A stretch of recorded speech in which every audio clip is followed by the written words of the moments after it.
Day to day news Bharat में मैं श्रेया शर्मा आपका स्वागत करती हूँ। Day to day news Bharat आपसे वादा करता है कि पूरी निष्पक्षता के साथ पत्रकारिता करेंगे और हमारा कोई भी रिपोर्टर किसी से किसी भी प्रकार का उपहार या विज्ञापन नहीं लेगा। हम दबे कुचले लोगों की आवाज बनेंगे और हमारा चैनल ऐसी कोई भी खबर नहीं चलाएगा जो भोले भाले लोगों को मूर्ख बनाता हो या धोखा देता हो। हम लोकतंत्र के चौथे स्तंभ को भी मजबूत करेंगे। हिमाचल प्रदेश इन दिनों भीषण आपदा की मार झेल रहा है और ऐसे में केंद्र सरकार की ओर से राहत की घोषणा को लेकर सियासत तेज हो गई है। प्रधानमंत्री नरेंद्र मोदी द्वारा हाल ही में किए गए दौरे में हिमाचल को 1500 करोड़ रुपए की फौरी राहत देने की घोषणा की गई है, जिस पर भारतीय जनता पार्टी ने केंद्र सरकार का आभार जताया है। साथ ही भाजपा ने राज्य की कांग्रेस सरकार से भी इस राहत के लिए धन्यवाद व्यक्त करने की मांग की है। और भाजपा हिमाचल प्रदेश के मुख्य प्रवक्ता राकेश जामवाल ने शिमला में पत्रकारों को संबोधित करते हुए सुक्खू सरकार पर आपदा के समय में संवेदनहीनता और राजनीति करने के आरोप लगाए हैं। उन्होंने कहा कि भाजपा और केंद्र सरकार आपदा की इस घड़ी में प्रदेश के लोगों के साथ खड़ी है और भाजपा शासित राज्यों से लगातार मदद भी मिल रही है, लेकिन कांग्रेस शासित राज्यों से हिमाचल को कोई सहयोग नहीं मिला है। राकेश जामवाल ने आरोप लगाया है कि सुक्खू सरकार के पास आपदा प्रभावितों से मिलने तक का समय नहीं है, जबकि भाजपा नेताओं ने प्रभावित इलाकों का दौरा कर लोगों का दुख दर्द साझा किया है। उन्होंने कांग्रेस की वरिष्ठ नेता प्रियंका गांधी पर भी निशाना साधते हुए कहा कि वे शिमला को अपना घर बताती है, लेकिन उन्हें अभी तक प्रभावितों से मिलने का समय नहीं मिल पाया है। साथ ही उन्होंने सवाल उठाया है कि राज्यसभा में कांग्रेस के उम्मीदवार रहे अभिषेक मनु सिंघवी, जिन्हें 34 विधायकों ने वोट दिया था, वे आपदा के समय प्रदेश में नजर क्यों नहीं आ रहे हैं। उत्तर प्रदेश में कांग्रेस की सरकार, कांग्रेस का पार्टी का संगठन, वो आज कहीं नजर नहीं आ रहा है।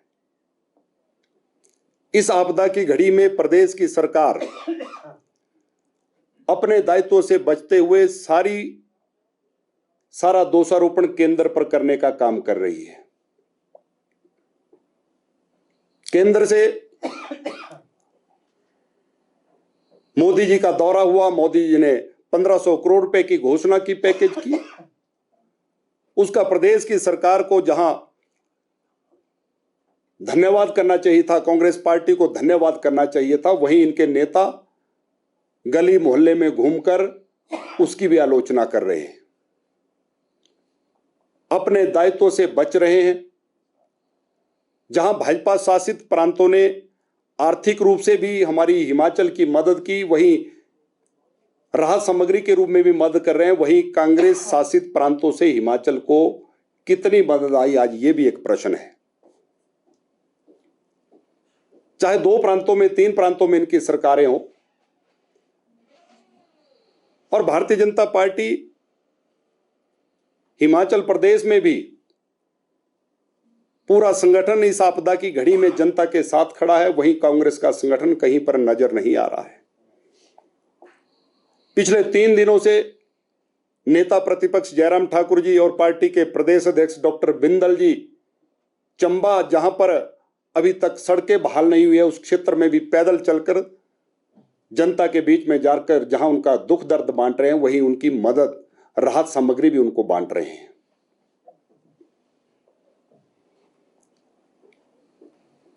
– 2023 में आपदा आई, उसमें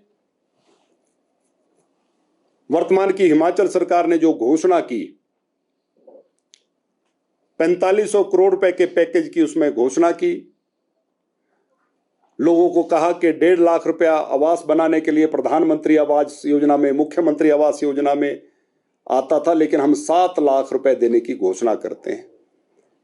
हिमाचल प्रदेश का आंकड़ा मंगवा सकते हैं कि प्रदेश के कितने लोगों को 7 लाख रुपए मिला। विधानसभा में प्रश्न करते हैं तो जवाब आता है कि सूचना एकत्र की जा रही है। संवेदनहीन सरकार, मेरा आरोप है कि संवेदनहीन सरकार जो है वो हिमाचल प्रदेश में सत्ता में है। 2 तारीख को, 2 सितंबर को विधानसभा का सत्र समाप्त हुआ। मैं शिमला से सुंदरनगर अपने घर जा रहा था। रास्ते में सूचना मिली कि बहुत बड़ा लैंडस्लाइड, बड़ी दुर्घटना सुंदरनगर में हो गई। दुर्घटना के आधे घंटे के अंदर अंदर मैं उस घटनास्थल पर पहुंचा। सारी रात वहां पर राहत और बचाव कार्य में कार्यकर्ताओं के साथ हम वहां पर मदद करते रहे। एनडीआरएफ की बटालियन वहां पर आ गई, वहां के स्थानीय प्रशासन ने भी मदद की और 7 लोगों की मृत्यु उस 2 सितंबर रात की घटना में सुंदरनगर में हो गई। आज 10 दिन उस घटना को हो गए। हिमाचल सरकार का एक भी प्रतिनिधि, कोई मंत्री, मुख्यमंत्री जी को तो छोड़ दो, उन परिवारों से अभी तक मिलने के लिए नहीं पहुंचा, उनसे संवेदना प्रकट करने के लिए नहीं पहुंचा। ये इस बात का प्रमाण है कि हिमाचल प्रदेश में संवेदनहीन सरकार वर्तमान में चल रही है। एक रात में इतनी बड़ी घटना और 7 लोगों की वहां पर मृत्यु होना, एक परिवार के 4 सदस्यों का चला जाना, लेकिन सरकार के किसी मंत्री के पास इतना समय नहीं कि वो सुंदरनगर में जाकर उस घटना स्थल पर जाते, वहां के प्रभावित परिवारों से मिलते, जिनके परिवारजन चले गए हैं उनसे मिलते, संवेदना प्रकट करते। आज 10 दिन के बाद भी उस सुंदरनगर की उस घटना का हाल पूछने के लिए सरकार का कोई नुमाइंदा वहां नहीं पहुंचा। वहां पर कोई पहुंचा तो भारतीय जनता पार्टी के नेता, पूर्व मुख्यमंत्री जयराम ठाकुर जी पहुंचे। मैं एक उदाहरण के तौर पर यह सुंदरनगर की घटना का जिक्र किया और सरकार के बड़े बड़े दावे, 2023 में जो सड़कें बंद हुई है, आज भी हिमाचल प्रदेश की अनेकों सड़कें ऐसी है जहां पर बसें चलती थी, एचआरटीसी की बसें चलती थी, आज भी वो सड़कें बंद पड़ी हैं 2 साल के बाद भी। आपदा आई है, किसी को पूछकर नहीं आई, किसी का दल पूछकर, किसी की जाति पूछकर, किसी का धर्म पूछकर नहीं आई, लेकिन सरकार की जिम्मेवारी है कि हम इस आपदा की घड़ी में लोगों को जरूरत की चीजें पहुंचाएं, सड़कें बहाल करें। कोई बीमार हो सकता है,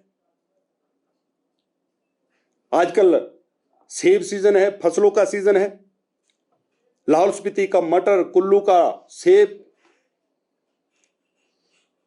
वो कैसे मार्केट तक पहुंचे, ये बागवान किसान परेशान है, चिंतित है, लेकिन सरकार नियुक्तियां करने में मस्त है।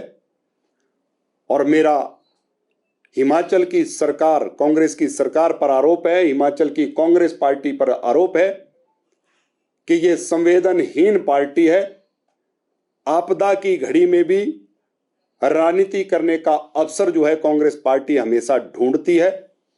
और मैं कांग्रेस के नेताओं से पूछना चाहता हूं कि जो प्रियंका गांधी जी इनकी राष्ट्रीय नेता हैं, जिनका घर शिमला में है, क्या उनको भी लगा कि मैं हिमाचल प्रदेश में आऊं, यहां के लोगों से मिलूं, उनका दुख दर्द बांटूं?